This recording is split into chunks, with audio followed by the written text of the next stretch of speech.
All right, legitimately the biggest lie. I'm talking about biggest lie in bass fishing. I'm about to blow your mind. It's the freaking shad migration. Like, what are you talking about? What are you talking about? Listen, the fall time is an absolute crazy time of the year, right?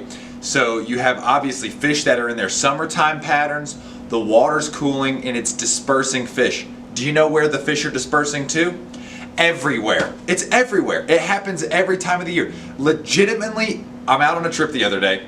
We caught fish in 38 foot of water, and we caught a fish literally with its fin out of the water in 3 inches of water.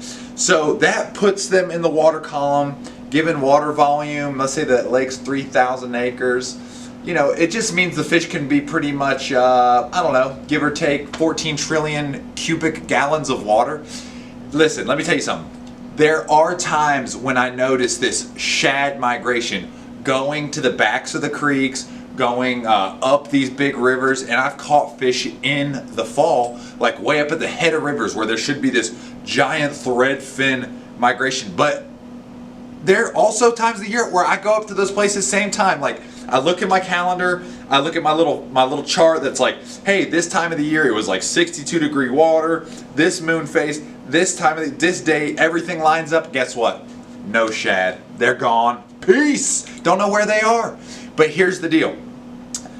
Fish in the fall disperse everywhere. And why is that, right? Well, a lot of people know in our highland reservoirs we have something called a thermocline, and that's where like the stale water is below the thermocline. You have the oxygenated water up here. And then what happens is when the water in the upper water column, when the water temperature of the upper water column and the lower water column end up being the same, the lake ends up doing what people know as the lake's turning over, the lake's flipping, whatever. You'll smell like a nice swampy thing. It'll smell like your butt crack after you work out. But that's what the lake will smell like. And what happens is the fish go everywhere. They just disperse everywhere. They go up really, really shallow. You'll catch them in as shallow as a few inches, and you can still catch them out offshore on deep brush. What I tend to do is I just play the high percentage areas. So what I mean by that is places that I just always tend to notice fish movement, like whether it's a spot that's a good summertime spot or a spring spot or even a wintering hole. If it's a spot that just always tends to have a few fish, I really hunker down in those areas and spend my time there because I just feel like those fish are used to those areas. They like to set up in those areas for specific reasons, and also because everything is just so fluid and so everything's transitioning, those fish can hunker down and feel at home in those pieces of cover. So a lot of times I'm looking for that mid-depth brush, called brush in 25 to 15 foot of water, kind of off the bank. Once again, as they're like lowering our lakes like they do in highland reservoirs, I'm looking for fish in that area, as well as hard structure like rock, specifically kind of chunky boulder rock. Because listen, I don't know if you've ever seen this before.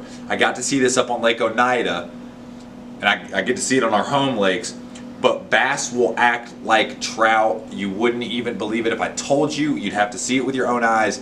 Those bass will literally get, when the water's acting crazy, transition, the fish don't really know where to be. I've seen a lot of fish back themselves literally into corners of rocks before, just to have a spot to just hang out where they're like, hey, I'm going to let the storm blow through, I'm going to let the lake turn over, and then I'm going to go back to what I was doing. I have seen it more times than not where those fish act like trout and they get on hard, chunky rock cover. They literally will bury themselves in boulder. And how do I like to attack these fish? I like to go really finesse. I like to go with a shaky head. I like to go with a drop shot with an extremely short leader. I like to go with a finesse jig, almost looking like a little crawdad. It tends to be a little heavier because I want to keep contact with that bottom, but I almost want it to like almost feel like I'm going to get snagged when I'm throwing that jig because I'm throwing it in that big chunky boulder rock and really just pumping that thing in there or taking that shaky head and really just shaking it down in some rock because those fish get just cattywampus. Call it cattywampus. But anyways, the biggest freaking lie, I'm telling you, the biggest lie in fishing is this big shad migration. It happens like in the ocean. There's big flocks of sardines and ocean herring that go up rivers, but I'm telling you, I see zero consistency in highland reservoirs. Like I said, I can go up 4 or 5 rivers right now on Fontana, Chateau, Glen, whatever. It don't matter where I go, And there will be some fish in some of them, and there won't be fish in some of them. There's always bait fish. There's tons of bait fish everywhere in the lake. But I wouldn't say there's this huge shad migration. But I will say this. In combination with finding what I call that homey transitional cover, also, you do have to find the bait still. I'm telling you guys, I'm sick of people saying this. The Panoptix is cheating. Here's the deal. You might say, I can't afford it.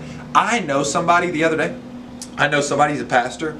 I would say, I'm not going to mention his name, but he won't tell you he makes a lucrative amount of money, but he's like, hey man, I really can't afford this. And you know what he did? He busted his tail mowing people's lawns just to get Panoptix. And he said it is categorically 100% the reason, unequivocally, boom, big words, the reason why he's catching so many fish right now, because he is following these schools of bait fish. He's finding the bait fish with his Panoptix. And of course, you can get your Garmin Panoptix installed, bought, everything through Dreamcatcher's Fishing Supply. We service all electronics, whether it be Lowrance, Humminbird, Garmin, I mean anything we do it all, literally. Trolling motors, we're putting on some trolling motors this week. We're doing whole lithium setups. We got the whole thing. But anyways, we do the Garmin deals.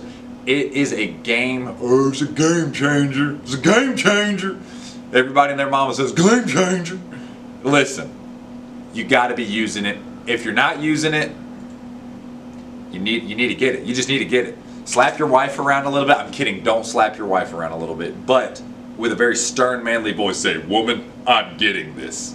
But yeah, we can install them. You can buy them through us and everything. But anyways, that was my word vomit on fall fishing. You can catch them in as shallow as a few inches, as deep as 30, 40, 50 foot. On Joe Cassie, literally as deep as 100-foot Kiwi. But you got to be using Panoptix. You got to be finding homey cover places where there's a lot of fish that tend to hang out in transition. Whether they're going shallow, whether they're going deep, they like that mid-depth, homey transitional cover. Find the bait fish too. They might be up a river because of the fall migration, but they also could just be out in the middle of the lake because they're blueback herring. But anyways, I hope this was as clear as mud. I hope this helps you catch fish. Good luck out there. That's all I got. I'm kidding. We got some more content rolling out. If you liked this video, like it, subscribe it, share it. And listen, if you didn't like it, doesn't really bother me. Anyways, I appreciate you guys. Yo, boy is out.